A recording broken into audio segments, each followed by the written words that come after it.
dice el manifiesto. La primera labor, la de poner al grupo reaccionario en la imposibilidad de seguir siendo un peligro, se consigue por dos medios diversos: por el castigo ejemplar de los cabecillas, de los grandes culpables, de los directores intelectuales y de los elementos activos de la fracción conservadora, y por el ataque dirigido contra sus recursos pecuniarios de que aquellos disponen para producir intrigas y provocar contrarrevoluciones. Es decir, por la confiscación de las propiedades de aquellos hacendados y de aquellos políticos que se hayan puesto al frente de la resistencia organizada contra el movimiento popular. Continúa el documento. Quitar al enemigo los medios de dañar fue la sabia política de los reformadores de 1857, cuando despojaron al clero de sus inmensos caudales que solo les servían para fraguar conspiraciones. El general en jefe, Emiliano Zapata. Los pueblos del sur encontraban en su propia situación y en las enseñanzas de la historia el contenido y el material de su actuación revolucionaria, enemigos que vencer y medidas que adoptar, impuestas por las propias necesidades de la lucha. Las consecuencias derivadas de sus propias acciones impulsaban al ejército libertador a seguir adelante, empleando la memoria de sus luchas. La estrategia de nacionalización de la propiedad, igual que la Convención Revolucionaria de México, pertenece a un horizonte más amplio de la historia. Está ligado a las experiencias de la Revolución Mundial. El representante de Emiliano Zapata en la Convención, Antonio Díaz Soto y Gama, lo expresó así: los que estábamos al frente de la delegación del sur, Santiago Orozco, Luis Méndez, Otilio Montaño y yo, nos hallábamos saturados de lecturas e impresiones acerca de la Revolución Francesa y fuertemente impresionados también, con excepción de Montaño, por las doctrinas derivadas del concepto ácrata de Kropotkin, Reclus, Malato y demás teóricos del anarquismo. Esta vertiente internacional del zapatismo en la Revolución Mexicana es uno de los aspectos menos estudiados debido al prejuicio dominante que impuso la escuela folclórica de Estados Unidos acerca de los campesinos mexicanos y el zapatismo. Pero cuando la revolución expulsó y confiscó a los hacendados, el ejército libertador transformó las antiguas haciendas en fábricas nacionales. Esa estrategia está en una situación de dialogía con las luchas de su época. También con el programa de acciones propuesto por Carlos Marx y Federico Engels en el Manifiesto Comunista en ese mismo año de 1848. Entre otras medidas, decían Marx y Engels, la multiplicación de las fábricas nacionales. Es notable la correlación entre los argumentos zapatistas y el planteamiento de Carlos Marx cuando éste abordó la cuestión de la nacionalización de la tierra en 1872.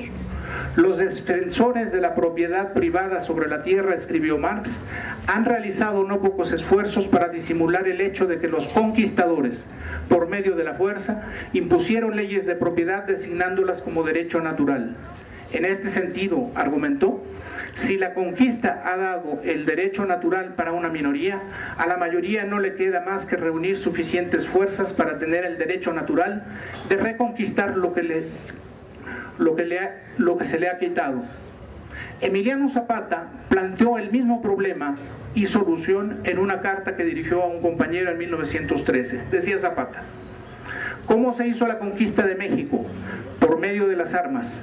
¿Cómo se apoderaron de las grandes posesiones de tierra los conquistadores, que es la inmensa propiedad agraria que por más de 4 siglos se ha transmitido a diversas propiedades? Por medio de las armas. Pues por medio de las armas debemos hacer porque vuelvan a sus legítimos dueños víctimas de la usurpación. El general en jefe, Emiliano Zapata. Pero los zapatistas no solo nacionalizaron la tierra, además nacionalizaron la industria del azúcar y eliminaron de un solo golpe esa clase híbrida de terrateniente e industrial generada bajo la dictadura porfirista. En Morelos, la antigua hacienda y el ingenio de Zacatepec se convirtió en fábrica nacional número 7, la ex hacienda de Calderón, fábrica nacional 22, la ex hacienda de Hospital, fábrica nacional 23 y así sucesivamente en los demás casos. Por acuerdo de la Convención de Morelos, en enero de 1916 todas las fábricas nacionales pasaron a ser administradas por la Caja Rural de Préstamos, una institución que la Revolución del Sur estableció para apoyar a todos los trabajadores del campo.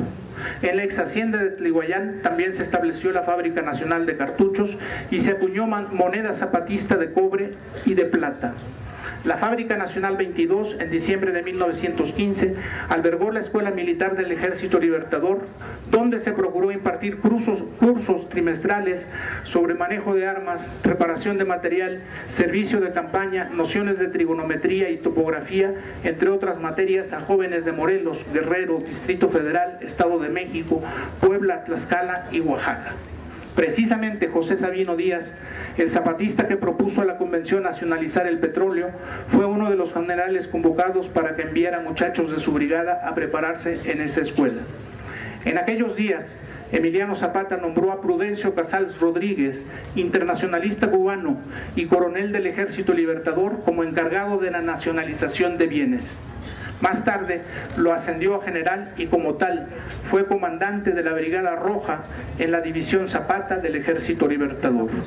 Dijo Prudencio Casals en la Convención Revolucionaria: nací en La Habana, soy hijo de Cuba y no tengo nacionalidad. Mi nacionalidad es la tierra y la humanidad. No vine de la luna ni de Marte. Lucho por la libertad humana y no por gente de color azul o rojo. Desde el momento en que existen ideas socialistas, considero como patria cualquier lugar que pueda prestar mi ayuda a la humanidad, que lucha por la causa de la libertad. Coronel Prudencio Casals, Ejército Libertador. En la historia de México, las prácticas internacionalistas no son extrañas.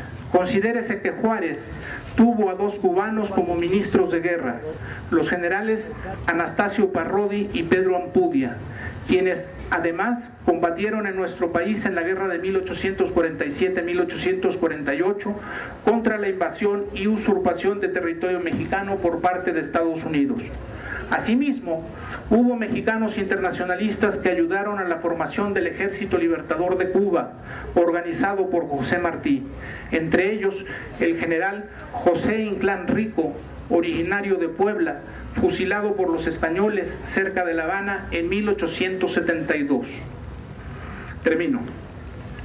Si bien es cierto que la Revolución del Sur estuvo en relación dialógica con la historia insurgente de México y con otros procesos revolucionarios del mundo, asimismo, en la práctica, no se limitó a sus enseñanzas y fue más allá de ambos.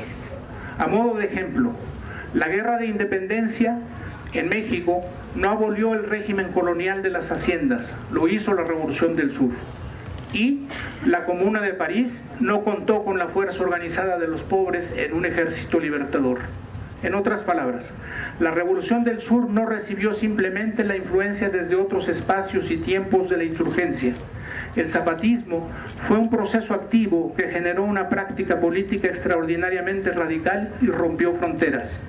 En este sentido, habría que pensar a la Revolución del Sur como parte constituyente de los procesos de liberación en el mundo, como una irrupción desde la civilización del maíz con capacidad para generar nuevas posibilidades de emergencia rebelde en otros espacio-tiempo. De modo que, para recuperar plenamente la memoria zapatista, es necesaria la ruptura con la versión dominante de la historia que reduce, aísla y simplifica la gesta que protagonizaron los pueblos de México y el Ejército Libertador. Muchas gracias.